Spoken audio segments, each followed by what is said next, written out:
Hello. I know it's been quite a while, but I'm back finally. And I'm back with something I wanted to try out because I thought it'd be kind of cool. And it's kind of like something to document me studying. And I'll be talking about what I'm thinking of and how I go about studying. Because I feel like people that just start out don't really know how to study. Because I know I didn't. I was so confused on what it was. Like, what do you mean? You're just copying this picture? Are you just reading books? Are you just doing whatever? And I feel like studying could vary from person to person. Hopefully this will just give you an idea of how I personally do it, or give you ideas on how you should do it. We're all different and we all learn differently. So anyway, usually when I first start drawing, well, I haven't drawn today yet, I make sure to warm up. Warming up is very important because you haven't done anything yet. And a problem I would have when I first started drawing is that I would get so frustrated that my drawings looked bad. And that's because it was like my first drawing of the day. If you think of like athletes, they always got to warm up first. They have to get their body moving, they have to get their head in the right space to be able to perform at the highest level. It's the same way it should be with art, I think.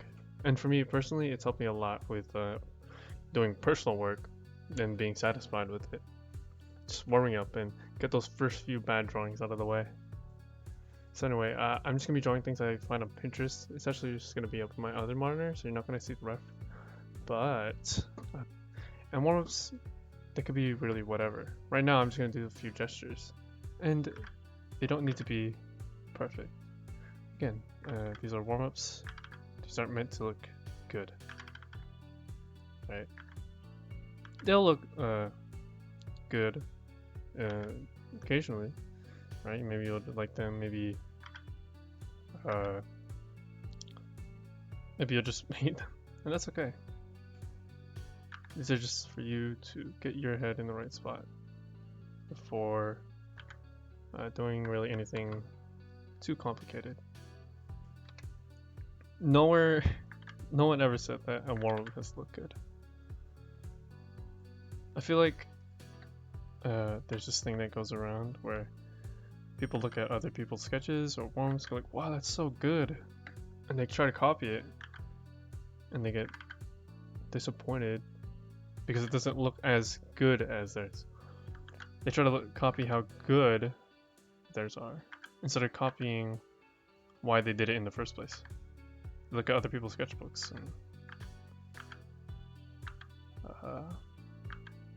and don't take note of why it looks good or why they drew it in the first place. Maybe they're just trying to learn something new, or maybe they were trying to learn a new concept, or they were just trying to relax. And it's unrealistic for you to compare yourself to someone else that's on a different journey or something like that and try to match the quality that they're on. I just think that's not the way to go about it. Try to match the why they're doing it. So match their warm-ups. Oh, why are they doing the warm-up? Because they want to get loose. Maybe because they want to get the first few bad drawings. Maybe you won't think it's their drawing, the bad drawing, but their mileage and their experience go like, wow, these aren't good at all. And it's all a matter of perspective.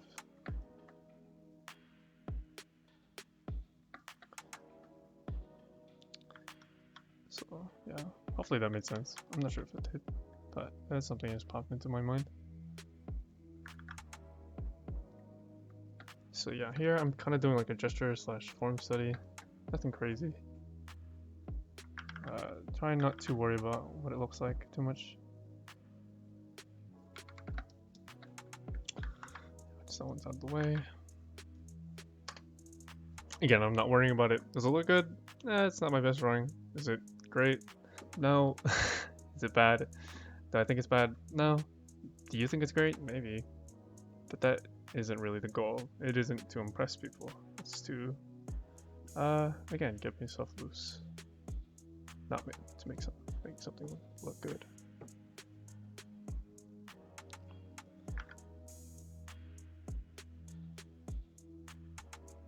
I'm just gonna do the second one just quickly.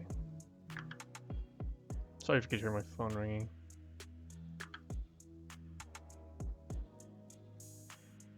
I'm just gonna draw this.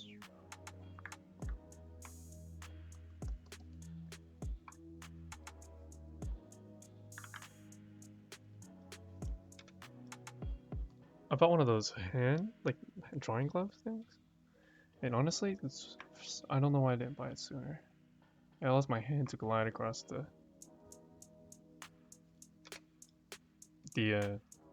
tablet. I have an off-screen tablet, so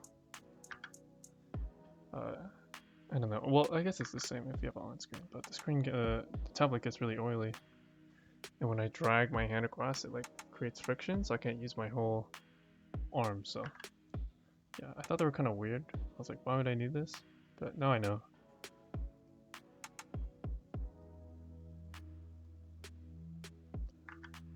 I would recommend it to anyone, honestly.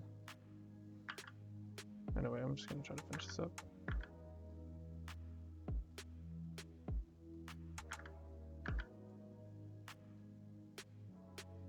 Try to be loose. Try not to erase, even though I just erased. But, you know.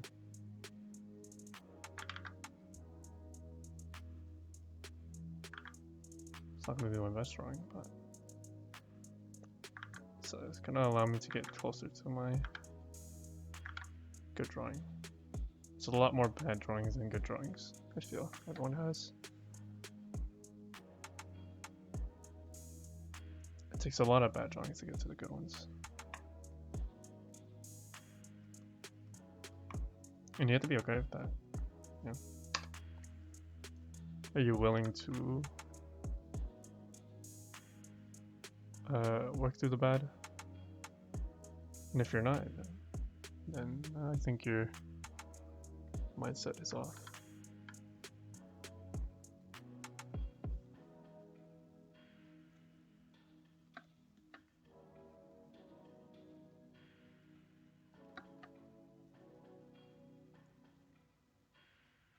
Anyway, I don't want to spend too long on this one, so I'm just gonna speed it up. That's fine. Maybe your warm-ups don't have to be quick gestures like this. Maybe they could just be scribbled. Sometimes I just scribble around it like this. Well, I turn up the stability so I can freely move. Sometimes I turn up the stability if I'm doing like line work stuff. But if I want to be fast and loose, and not too accurate, I'll turn it down. Because it's kind of like having weights on. If you have the stability on, you know, you move a little bit slower, and you could feel it. It's like having ankle weights, I guess. But, you know.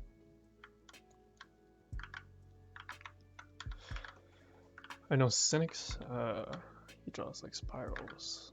His streams, I'm not as good as him, but you know, whatever gets you comfortable, you start drawing.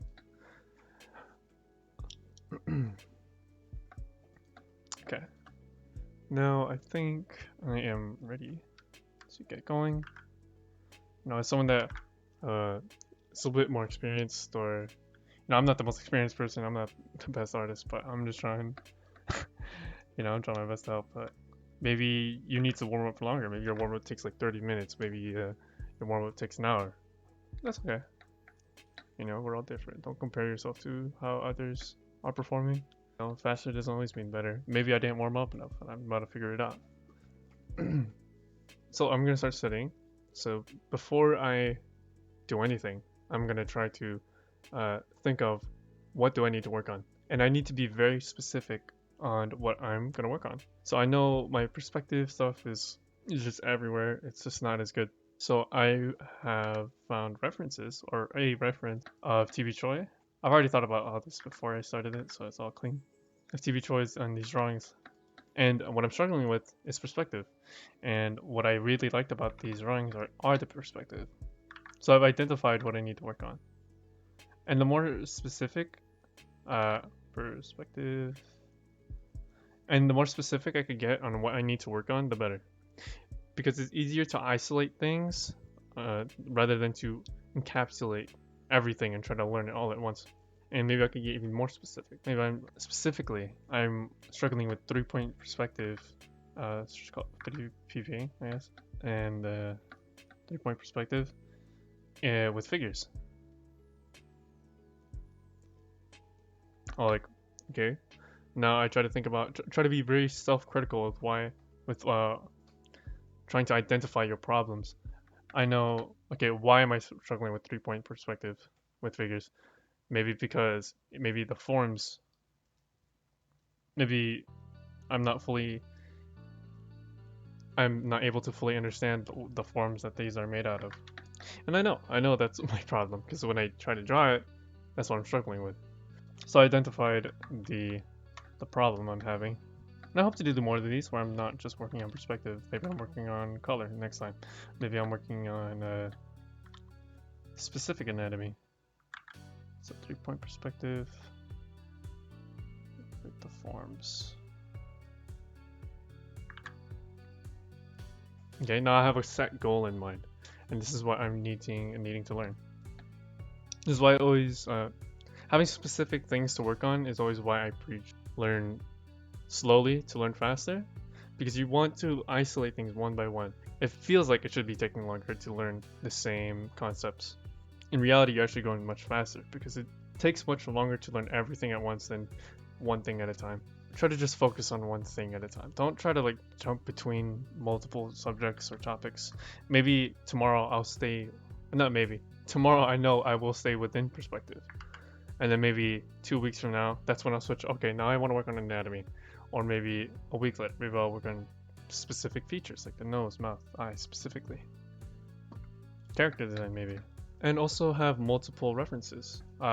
You're not gonna see this right now, but I have a reference, not a reference, my book up of Scott Robertson's How to Draw, a very good book on perspective. It's great. I'm gonna have that up for me to be referencing as I do this. I always have. So anyway, here is something I did yesterday of studying. Right. Notice how I don't have an actual drawing, like a whole piece. I didn't just copy her stuff. This is from the same artist, TV Choi. And I've written down like exactly what I should be working on. And I have broken down the reference. So here's the perspective of the sofa. Can I figure it out? I found the you don't see it because it's all like off the page, but I found the horizon line, exactly where the horizon line would be for her drawing. The lines that converge, and I take notes of everything. Mental notes.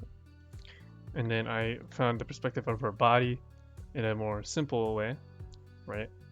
And the more complex breakdown. I'll be doing something similar, and hopefully it will be helpful for you to see what I'm doing. I'm gonna break down all the things of perspective I already know, right? So,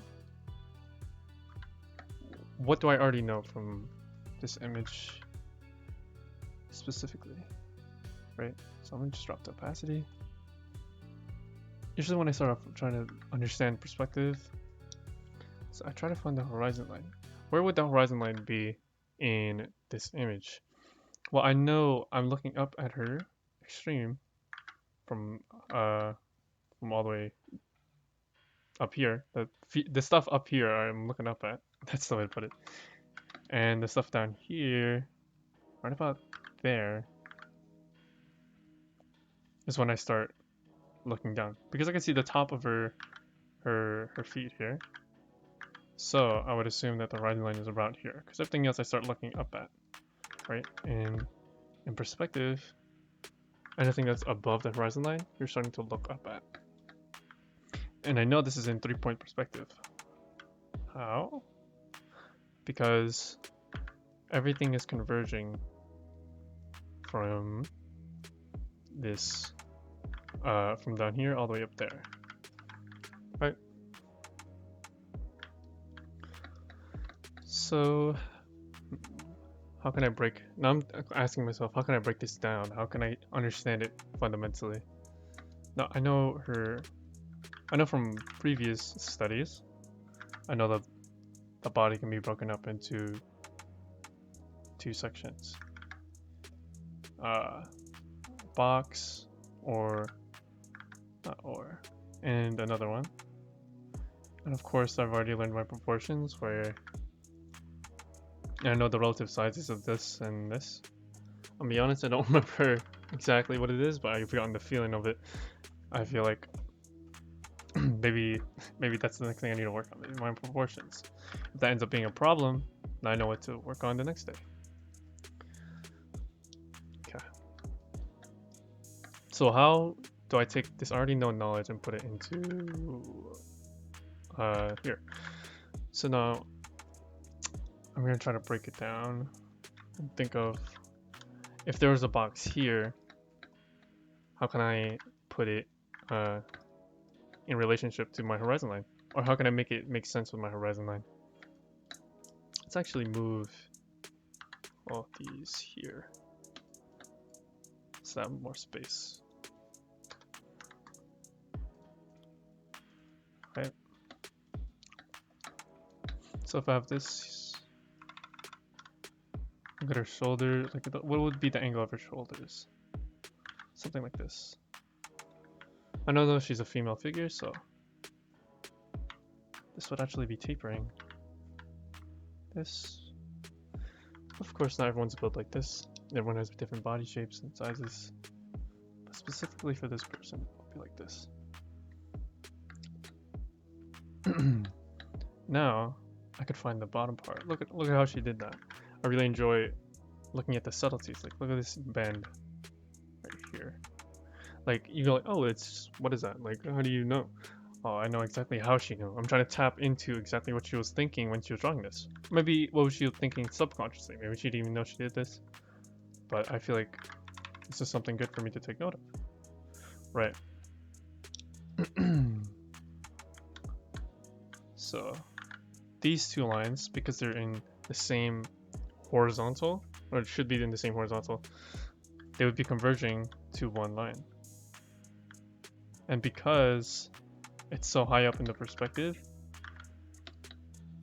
the angles are very extreme, so maybe I could take a line like this. Let's go put back there red.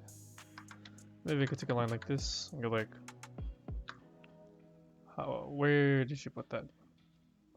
Right? It's not useful right now, but I'll show you why it's useful in a second. So yeah, it does land exactly sort of where I put my horizon line, yeah?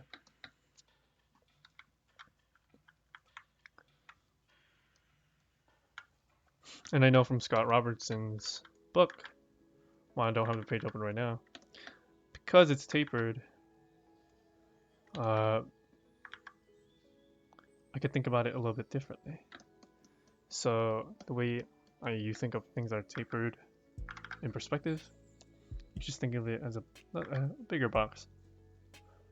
In perspective, I don't know, I always come back to this basic shape. Some people don't use it, I use it a ton, it doesn't really matter. Again, I'm just trying to give you ideas on how to study. Maybe something else works for you, that's okay. Anyway, so when it comes to angled parts, or like a plane like this that's not fully flush, the way to think about it is that you have this horizontal, and if I were to draw right through this, so yeah, here's the outside, you're seeing the silhouette, thicker red. You could cut in right here, and go like, okay, there's that part. These also follow the same, or fall back into the same vanishing point, yeah? So now I can take that point, now it's slanted. So now I'm going to use that knowledge I've learned from other things and apply it here. I'm trying to fully understand why I'm drawing everything. I'm trying to fully understand how things are made up. I'm not just going around and trying to improvise. The whole point of studies are for you to understand everything. And the more you think about things deeply, the more deep your understanding becomes. So yeah, using that knowledge I have, it should be falling back to the same vanishing point. Somewhere around here. Right? And how do I know that these two vanishing points are in the right spot?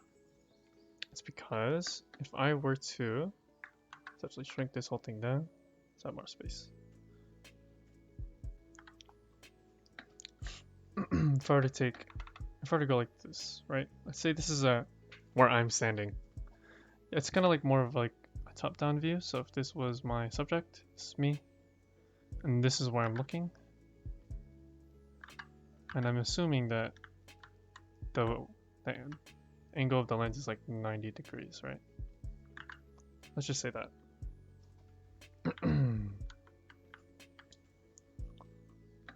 So, meaning that the angle of this is 90 degrees. So what I'm able to see. So let's say if something goes here, I'll be able to see it. If something goes here, I'll be able to see it. If something goes here, I'll be able to see it because it's within my cone of vision. A smaller cone of vision, like 60, would be like this. I know I'll even be able to see the subject. But this is the only thing in the picture, so 90-degree cone. That's what I'm able to see. And the reason why I know these vanishing points are generally the right spot is because if I were to take a box, and I'll just put this here, I'll be able to turn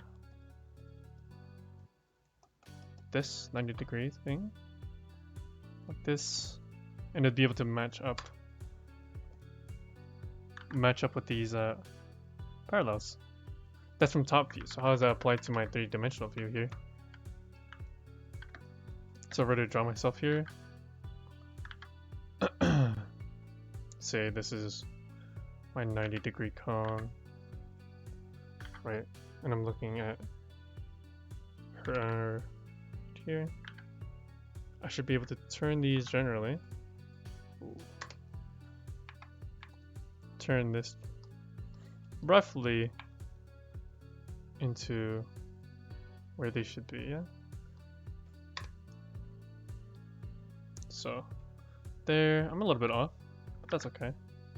Well, maybe not. Maybe my initial 90-degree angle is off. And how do I know that this is the distance the way I should have put it? I still forgot to mention it earlier because it just came up. But that's because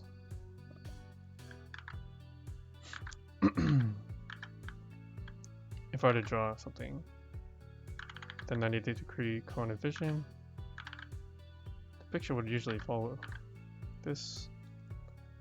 Right, that's generally 90 degrees. Everything within this point of the horizon, this point of the horizon, is usually in view. And then we crop it. That. And then I know the horizon line would be lower on the page, so it'll be like that. You see how this box relates to us? And because it's turning a little bit, the right side is getting closer to where I am, and this side is getting closer to, or getting farther, because I'm starting to see more of it. Anyway, so I'm just trying to get as deep as an understanding of why everything is happening as possible. But I'm taking things one at a time to make sure I fully get it. I'm not trying to stuff myself with too much information that I'm not going to remember. And it's better to go slowly so you could really digest what's going on. I'm looking up at it, and again, if we go back to this analogy, I know that this box, these lines would be converging, but it's sloped, so it's a little bit different. I'll be able to see the underside of that. And then her spine should be something like this, but her pelvis is blocking it a little bit, so this would be different. The angle of her hips are a bit different too. So I can tell that this is starting to lean. I'm starting to see more of this side compared to this one. So, meaning that this vanishing point will shift in, This one will shift out relative to the other one. So if I do now, that will be like here. That one, see it's about there. And these aren't supposed to look pretty. Studies aren't meant to look pretty. They are meant for you to learn. These are not things you're meant to post or anything to social, right? They're not meant for anything but for you to learn. And that's really important to keep in mind. This is not, I would never show anyone this as like a fully finished piece. I would show people like, oh wow, this is a study I did. Maybe people want to see it. I would post that on like a Discord or something, but I want to post this on my Instagram. So yeah, there's that. I broke down those to now I understand what's going on there. Now maybe I can find the center line around there. Maybe, yeah. So you know if I turn this off, ref off. Let's see what's off. I forgot to put this here. Right, and the center line off. I can use like this X technique that I learned from Rob to find that middle more effectively. Maybe looking at this now, it's a little low.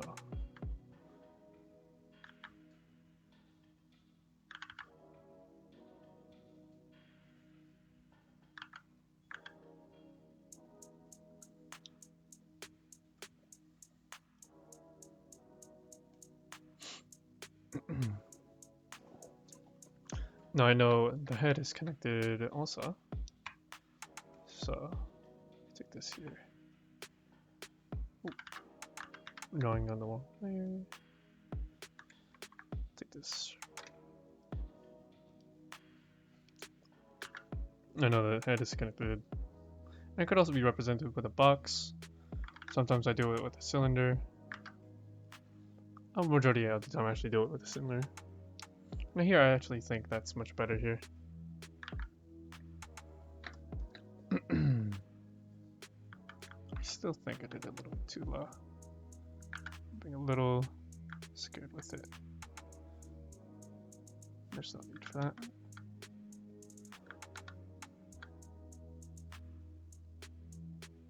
Make sure I'm going to the finishing point. Make sure I get this angle right.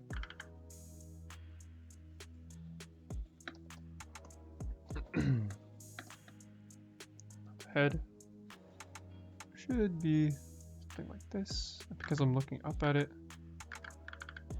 I'm actually seeing a lot at the bottom. So if I were to actually draw this outside, it'd be like a can that's kind of like this.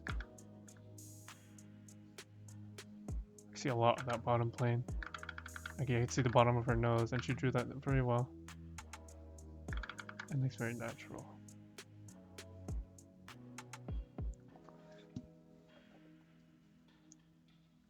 Making sure these side lines, like the lines here, are converging because of perspective. That's not how that works. It attaches back here, goes up. See, that's how I know I got that wrong. See, I'm learning.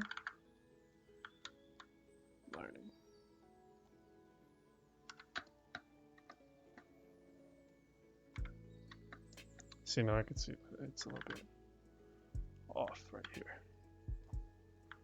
This should be more in.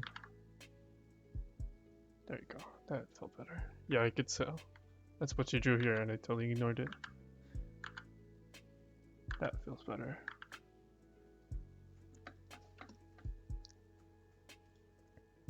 Yeah, that feels nicer. And have my taper a little bit off too.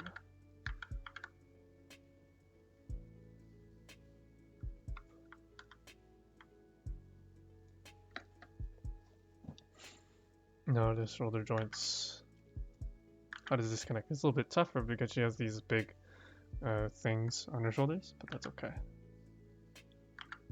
I like to just represent the arms as just cylinders.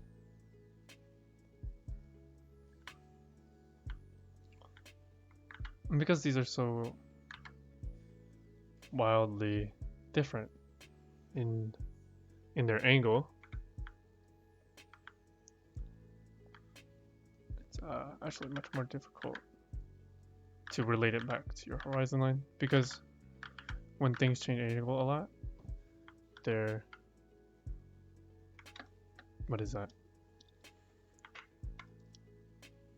Their own horizon line actually starts tilting, and it's a more advanced thing. But yeah, and I just realized that this doesn't exactly go into the right spot on her shoulder. I'm like, yeah, that's okay. It looks good, so it doesn't really matter. But here, I'm gonna try to fix that. I didn't even notice that when I first saw this, so it doesn't really matter. Pick down her arm. It's just one line cylinder because it's all the way stretched out.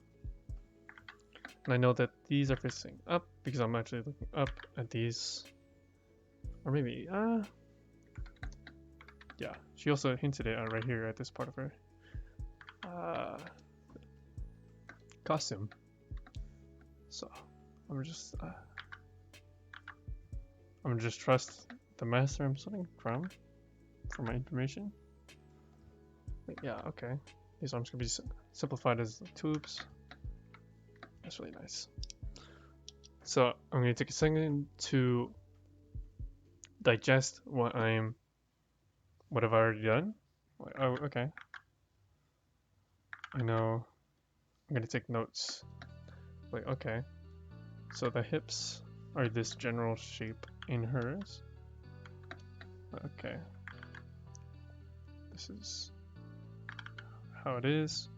And that's okay if we go over stuff you've already learned. Like, I've already learned the pelvis is this kind of shape, and then there's 3 dimensions to it, of course. But the more and more you study the same thing, you're just reinforcing what you already know, and that helps with drawing from imagination, because you're really solidifying what's in your head. And see, earlier I know I had my middle line wrong. Like, okay, I had it a little bit too much to the left, so I know now. Look out for next time. Maybe next time I'll probably get it wrong to the left again. Maybe I catch myself and do it right that time. And look at this. She has this squash and stretch here. It looks very nice. And look at how I'm gonna take note of how much foreshortening there is. Look at that. Like, look at the head. Look how small it is. Look at the gradual progression of perspective here. Right? That's a rib cage. Right? And I know through studying proportion, the rib cage is actually larger than the pelvis. But because of the foreshortening, the pelvis has actually gotten just as big as the torso, at least from this view. And also, what I just noticed is that because of 3-point perspective, this is all going straight into that. And the second thing starts to deviate. Like, there's an angle to it. Like a little bit. I look here. The second it starts to break out. I know that female bodies, the rib cage and the pelvis are roughly the same, and I did that completely wrong.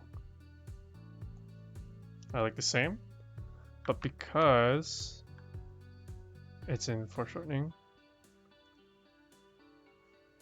it's starting to go in like that. So I gotta make sure I take note of that for my future personal work.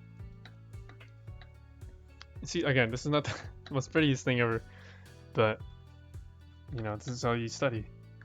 Notes aren't meant to be clear to other people. Notes are meant to be clear for yourself because you're the only one that's going to be taking notes. Or those notes are meant for you, or what should I say? Here. Okay, I can simplify that. These are going away from me, so I know the angles of these would be like that. Right?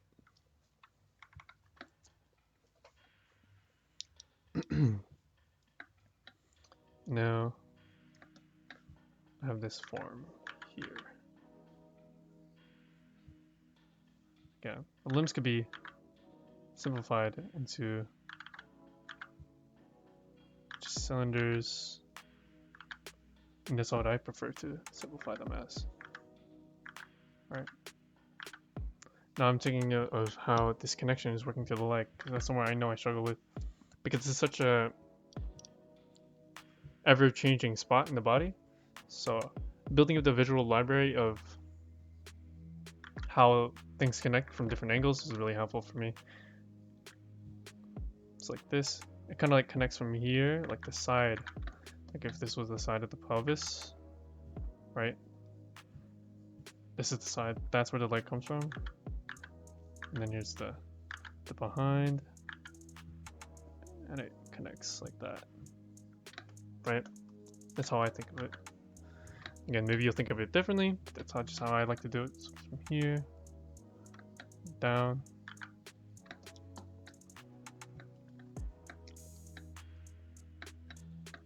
Down to the knee. I like to think of the joints as just like little balls. And here. And the angle of these curves are getting shallower, at least in my mind, because they're getting closer to the horizon line.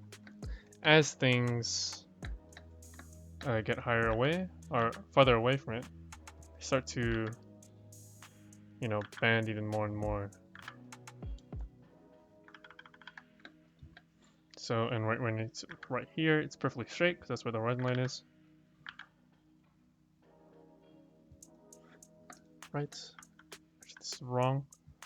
It should be overlapping this.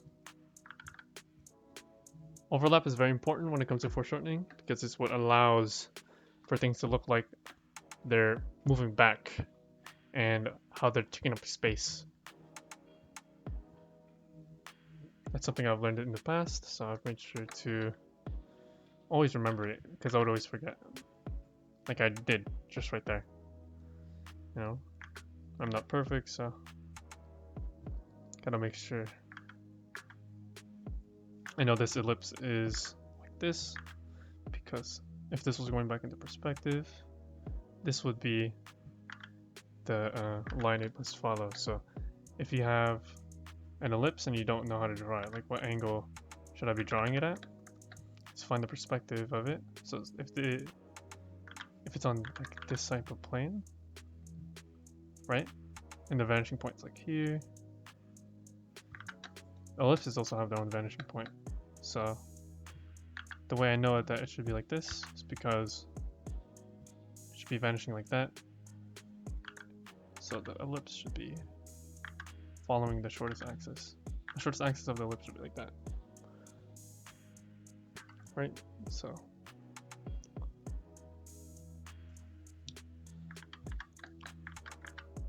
spheres, they're not affected by foreshortening at all. Like this ball. But circles, like at the tops and bottoms of cylinders, they're affected. Here. Again, a little bit of overlap there.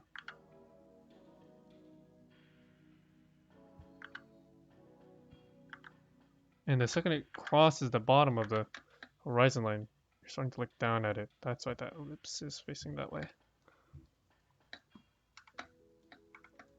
Or no, you're not looking at the bottom of it. You're looking down at it, I mean.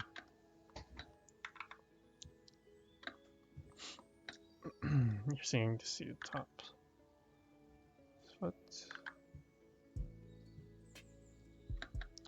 that?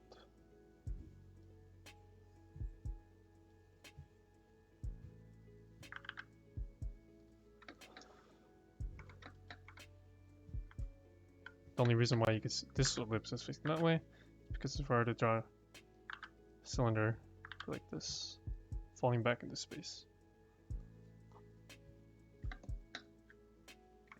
And yeah, that's pretty much that whole thing broken down. So what do I do from here? Is that I usually look. What? Yeah. Do I have full information on how I understood how she constructed the perspective of this? I actually forgot this right here. I'll like that. Oh, I see, I did a mistake there. See, it's all the way up there. They're not aligning properly. It's probably like that.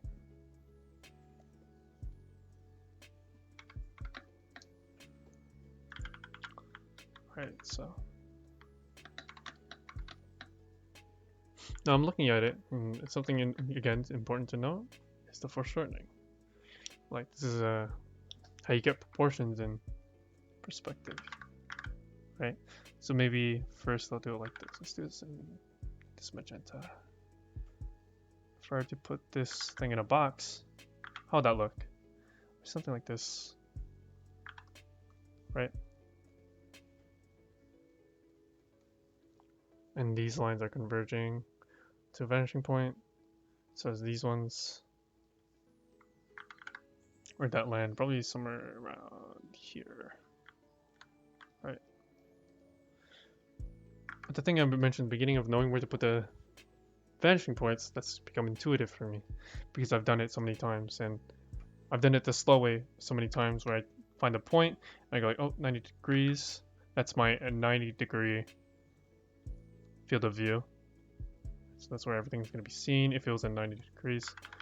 But a small tip, usually everything's within 60 degrees. So this would be 60 degrees. That's not 60 degrees. Everything should be within 60 degrees within the picture.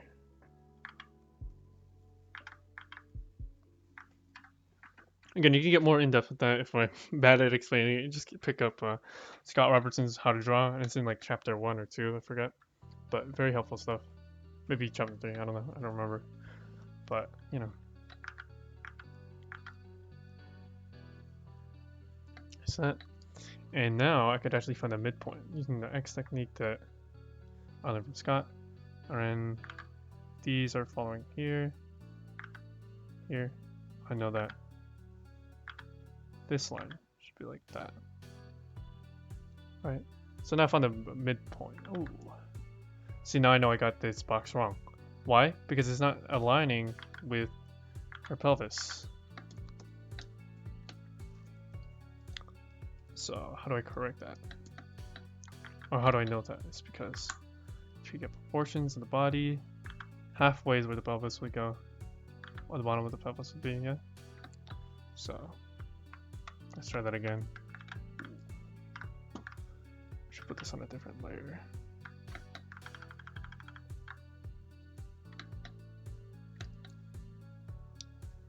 So maybe, okay, let's actually start like this, right? So if I were to find that out, extend that out, now that's my midpoint.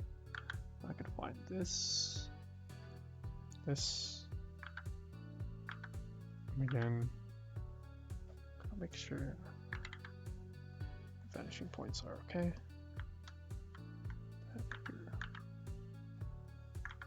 So now that's half the box I found.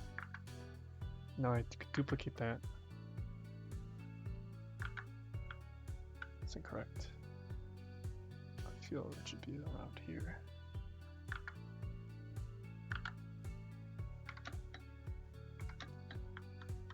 Feels a little high. It's really dumb.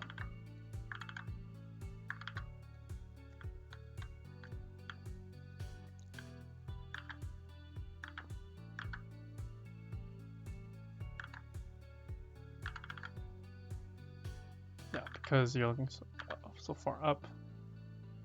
Is that's the amount? Or maybe not. See, I'm struggling. This is where I know I'm learning how things should be working. So I know this part's wrong. Because why would that be straight if this part's already straight? It should be converging somewhere there. Yeah, there you go. Right, it's not the cleanest, but it's enough for me to understand what's going on. Like that. Around there. Doesn't need to be perfect. If I really did want it to be perfect, I'd be using like this tool, like that, like that. That doesn't matter though, right?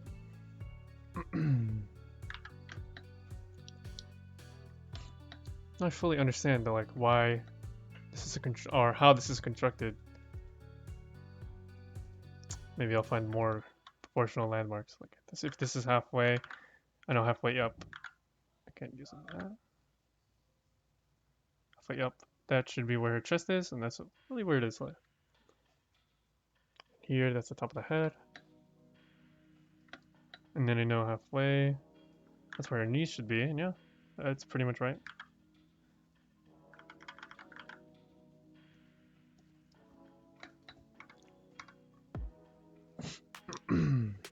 She is wearing heels, so maybe that is distorting things. Maybe I'm a little bit wrong, but you know, that's okay.